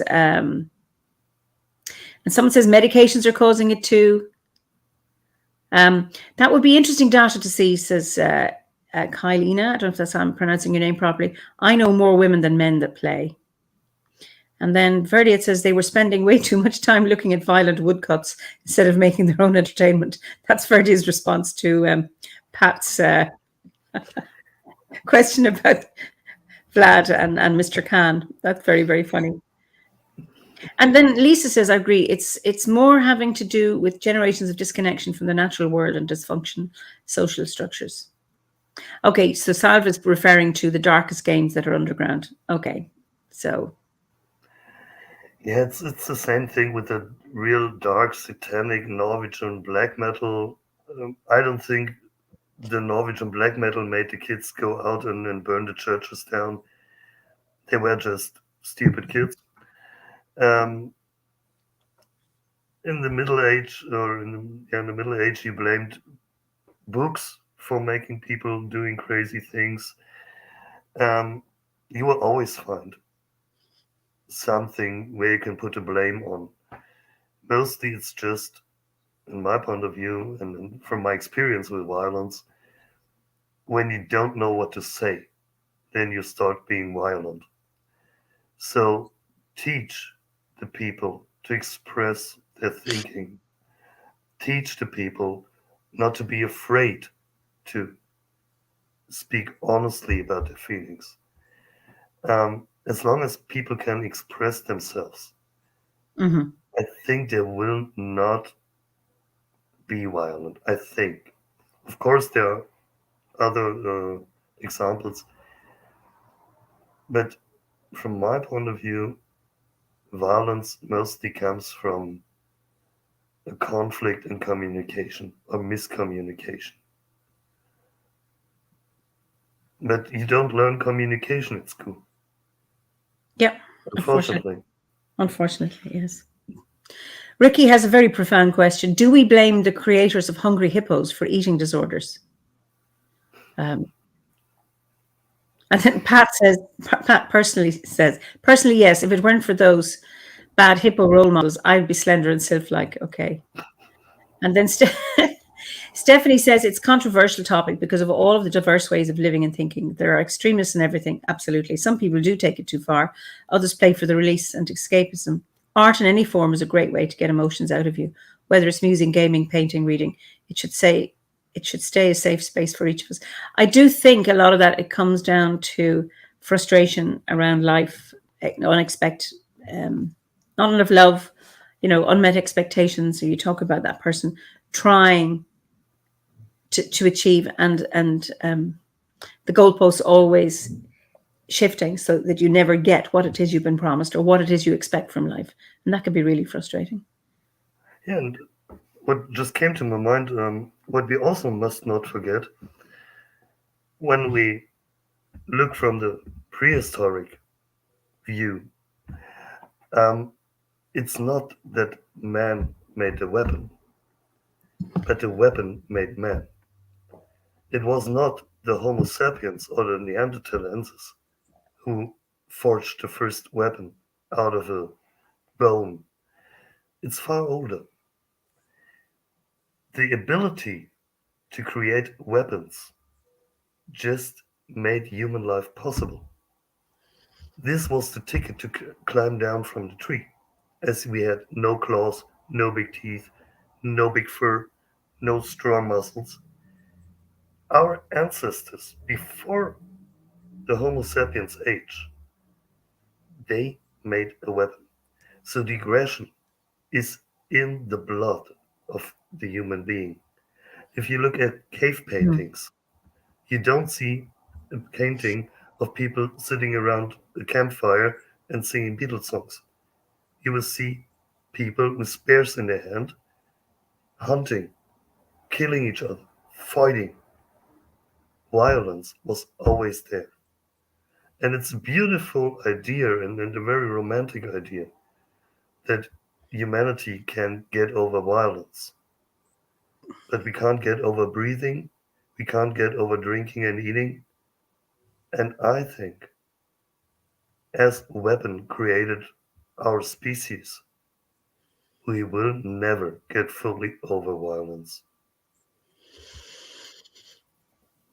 I think on that note, you've had the last word. I think, but it comes back to just what you said earlier, is about recognizing what you are capable of. And when you are capable of that, that keeps you in check. That's one thing we can do. My last two questions are, what's your favorite season and what is your favorite festival to mark? My favorite season, as somebody born in May, is spring. I love Okay. the spring. I love the renewing of everything.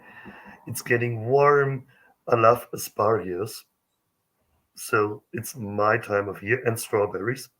So everything I really love is growing on the fields. You have the birds singing again after the dark winter, and I have my birthday.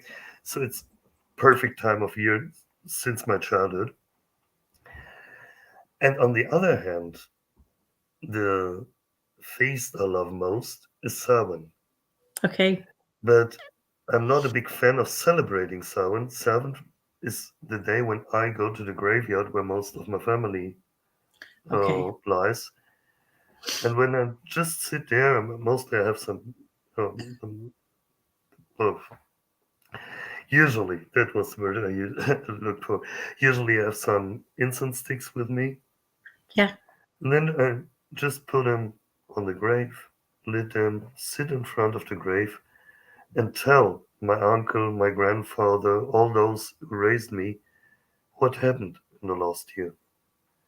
Oh, How my okay. marriage is going, how my life is going, how my son is doing.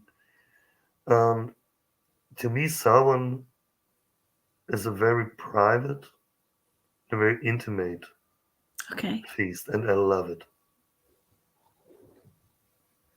Wonderful. Thank you.